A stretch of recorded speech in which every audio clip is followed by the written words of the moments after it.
உலகநாயகன் கமலஹாசன் சாரோட வீட்டில் இன்னைக்கு ஒரு துக்க செய்தி நடந்திருக்கு அப்படிங்கிறது சமீபத்தில் தெரிய வந்திருக்கு. அந்த ஒரு விஷயத்த உலகநாயகன் அவர்களே அவரோட சோசியல் மீடியா பேஜில் ஷேர் பண்ணியிருந்தாரு. என்ன நடந்துச்சு அப்படிங்கிற கம்ப்ளீட் டீட்டெயில் தான் இந்த ஒரு வீடியோவில் நம்ம பார்க்க போகிறோம். ஃபர்ஸ்ட் ஆஃப் ஆல் உலகநாயகன் கமலஹாசன் சாரோட அங்கிள், அதாவது சொந்த தாய் மாமா ஸ்ரீனிவாசன் அவர்கள் இன்னைக்கு காலையில் கொடைக்கானலில் இறந்து போயிருக்காரு. 92 வயதான அவருக்கு உடல்நலக் குறைவு காரணமாக இன்னைக்கு இறந்து போயிருக்காரு அப்படிங்கிறது தெரிய வந்திருக்கு. இதற்கு முன்னாடி அவர் விமானப்படையில் ஒர்க் பண்ணியிருக்காரு. அண்ட் அதுக்கப்புறம் ரிட்டையர் ஆகி கொடைக்கானல் தான் வச்சு வந்துட்டு இருந்தாரு. வயது மூப்பு காரணமாகவும் அதே நேரம் உடல்நிலை சரியில்லாத காரணத்தினாலும் இன்னைக்கு அவர் இறந்து போயிருக்காரு. அவர் இறந்து போனதுக்கு அப்புறம் உலகநாயகன் அவர்கள் அவரோட சோசியல் மீடியா பேஜ்ல இந்த ஒரு விஷயத்தை ஷேர் பண்ணியிருந்தாரு. அவர் என்ன சொல்லியிருந்தாரு அப்படின்னா, ஆளுமை மிக்க என்னோட மாமா தாய் மாமா இன்னைக்கு தவறிட்டாரு. அவரு என்னோட வாழ்க்கையில மிகப்பெரிய ஒரு உன்னத இடத்துல இருந்தாரு. என்கிட்ட இருக்க ஆற்றல் முழுதாகவே அவர்கிட்ட இருந்து வந்தது தான். அவரோட மரணம் உண்மையாலுமே என்னால் ஏற்றுக்க முடியல.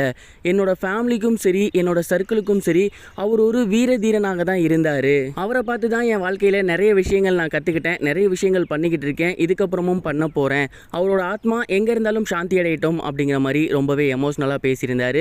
மேலும் அவர் என்ன சொல்லியிருந்தார் அப்படின்னா, அவரோட உடல் இன்னைக்கு சென்னை கொண்டு வரப்படுது அப்படின்னும், அவரோட கட்சி அலுவலகம் இருக்கு இல்லையா, மக்கள் நீதி மையம், அந்த தலைமை அலுவலகத்தில் தான் அவரோட உடல் வைக்கப்பட போகுது அப்படின்னும், பொதுமக்கள் மற்றும் பிரபலங்களோட அஞ்சலிக்காக இருக்கப்பட போகுது அப்படின்னும், அதுக்கப்புறம் நாளைக்கு அவரோட உடல் நல்லடக்கம் செய்யப்பட போகுது அப்படிங்கிறதையும் கூடவே அனௌன்ஸ் பண்ணியிருந்தாரு. அது அவரோட சோசியல் மீடியா பேஜ்லயுமே ஷேர் பண்ணியிருந்தாரு. தொடர்ந்து பிரபலங்கள் தங்களோட கண்டோலன்ஸை ஷேர் பண்ணி வந்துட்டு இருக்காங்க. மேலும் கமலஹாசன் அவர்களோட பொண்ணும் பிரபல நடிகையுமான ஸ்ருதிஹாசன் அவர்களுமே அவங்களோட சோசியல் மீடியா பேஜில் இவரோட இறப்பு குறித்து ஷேர் பண்ணியிருந்தாங்க. அண்ட் உங்களை ரொம்பவே மிஸ் பண்ணுவேன் அப்படிங்கிற மாதிரி கேப்ஷனும் போட்டிருந்தாங்க. இது ஒரு புறம் இருக்க, நேற்று சூப்பர் ஸ்டார் ரஜினிகாந்த் மற்றும் லோகேஷ் கனகராஜ் இவங்க 2 பேர்த்தோட காம்போவோட படத்தோட டைட்டில் அனௌன்ஸ் பண்றேன் அப்படின்னு சொல்லியிருந்தாங்க. இதுக்கு மிகப்பெரிய ஒரு எக்ஸ்பெக்டேஷன் இருந்துச்சு. ஏன் அப்படின்னா, லோகேஷ் கனகராஜ் அவர்கள் எப்பயுமே படத்தோட டைட்டில ஒரு டீசராக வெளியிடுவார். அது பார்க்க ரொம்பவே சூப்பராக இருக்கும். இதற்கு முன்னாடி விக்ரம் படமும் மிகப்பெரிய வரவேற்பு பெற்றிருந்துச்சு.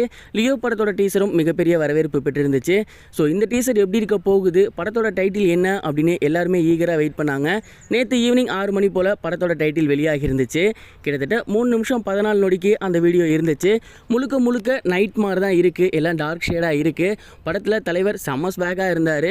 அண்ட் படத்தோட டைட்டில் கூலி அப்படிங்கிற மாதிரி தெரிய வந்திருக்கு. பர்ஜ் அப்படிங்கிற அமெரிக்க படத்தோட தழுவல் அப்படிங்கிற மாதிரி சொல்லி வந்துட்டு இருக்காங்க. ஒரு நாள் நைட்டுக்குள்ள நடக்கிற கதை தான் அப்படிங்கிற மாதிரியும் சொல்லி வந்துட்டு இருக்காங்க. ஏற்கனவே லோகேஷ் கனகராஜ் அவர்கள் ஒரு நாள் நைட்ல நடக்கிற மாதிரி கைதி படம் எடுத்திருந்தாரு, மிகப்பெரிய வெற்றி பெற்றிருந்துச்சு. அதே பாணியில இந்த படமும் இருக்க போகுது. மேலும் அதே மாதிரியான ஒரு ஆக்ஷன் படம் தான் அப்படிங்கிற மாதிரி அவரும் சொல்லியிருந்தாரு. பொறுத்திருந்து பார்ப்போம் இந்த படம் எப்படி இருக்க போகுது அப்படிங்கிறத. இதுவரைக்கும் கனெக்டிங் டிவிக்கு சப்ஸ்கிரைப் பண்ணனா மறக்காம சப்ஸ்கிரைப் பண்ணிக்கங்க. உடனடி அப்டேட்ஸ் பெறுவதற்கு நோட்டிஃபிகேஷன் பெல்லையும் கிளிக் பண்ணிக்கங்க.